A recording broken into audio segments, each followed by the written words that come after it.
Hello everyone and welcome to my channel. My name is Tiffany. So today I'm going to talk about something that's going to sound like a 180, but it's really not.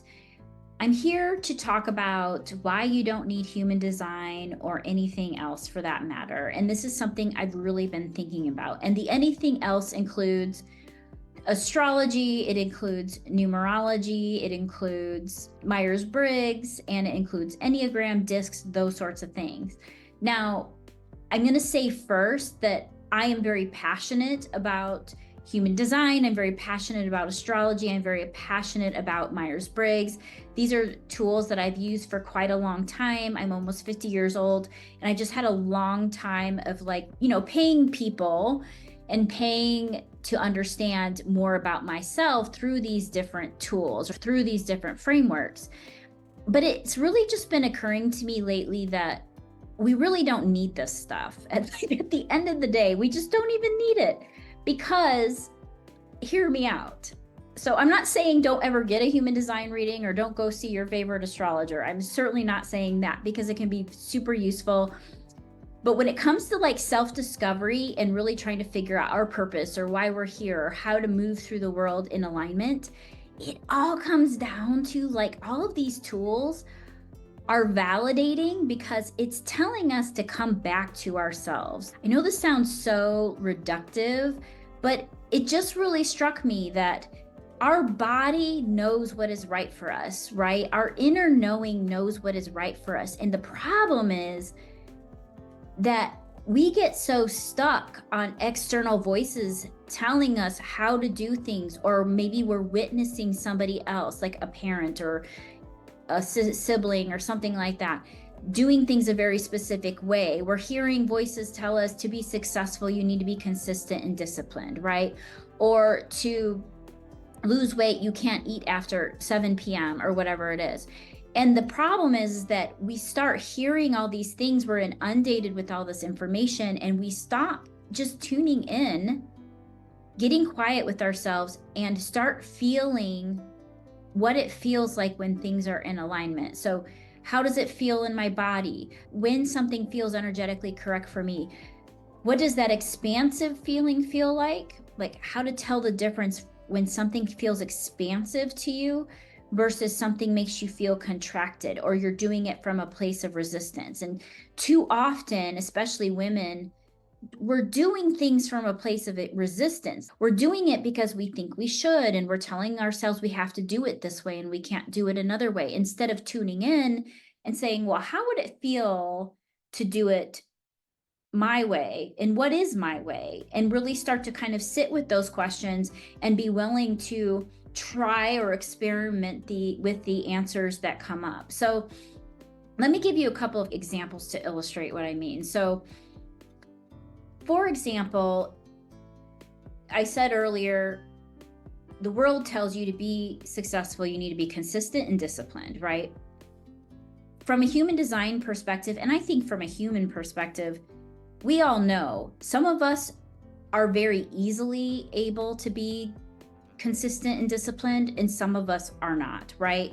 It just seems like it's a gift for some and it's not a gift for others. So I am one of those people that is not designed to be consistent or disciplined. But if I listen to the outside world, then I'm going to start doing things in a different way. And I'm going to start trying to lean into getting up every single day at the same time, or establishing some sort of consistent routine that I think is going to make me more successful because that's what the world wants you to think. Human design is going to say, based on your chart details, yes, you are designed to leverage discipline and consistency as a tool to get where you want to go. Or no, you're not necessarily designed to be consistent. You're designed to be a little more flexible. And so this is where I think the tool, the framework, right, can help us understand if I am a person who's been trying to be consistent, but I just can't seem to make it work. And then I see my human design chart and my human design reader tells me you're not designed to be consistent. All of a sudden now I have the freedom and I can take a breath and I can say, okay, like I can release that expectation of myself, right?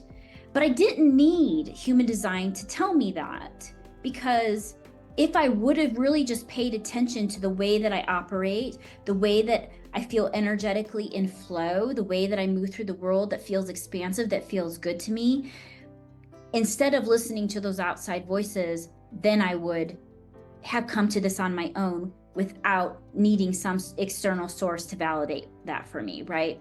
Another example I want to give in human design, there's something called ideal digestion, right? And there's a digestion type that is low light.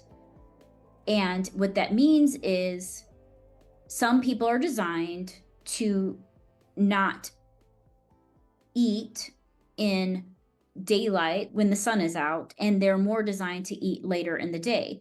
And so we all know these people. There are people in our life who they wake up in the morning, they're not really that hungry, and their body probably doesn't kick into being hungry until like 12 to 3 o'clock, and they eat a late night dinner and then they go to bed, right? Now, the world would tell you that if you're trying to lose weight or something, you shouldn't eat a heavy meal before you go to bed. But these people, according to human design, and if those people really tune into their body and what their body is asking for intuitively, would realize and be able to embrace, I'm designed to eat a different way than everybody else. I'm not going to wake up in the morning and have this big breakfast that you're quote unquote supposed to do.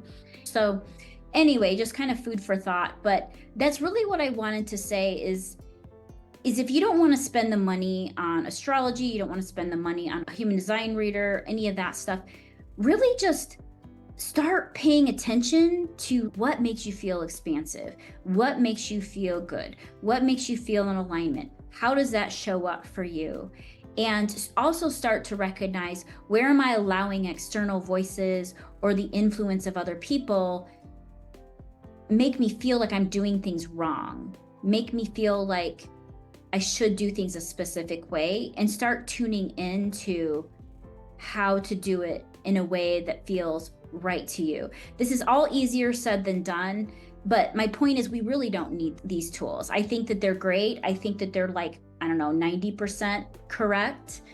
I don't think they're perfect systems at all, including human design. I don't think it's a perfect system, but we really don't need them, because what we really need to be doing is listening to ourselves. And I think that's the big lesson that I've been taking away after years and years and years of all the, self-discovery that I've been going through. So anyway, just wanted to share that.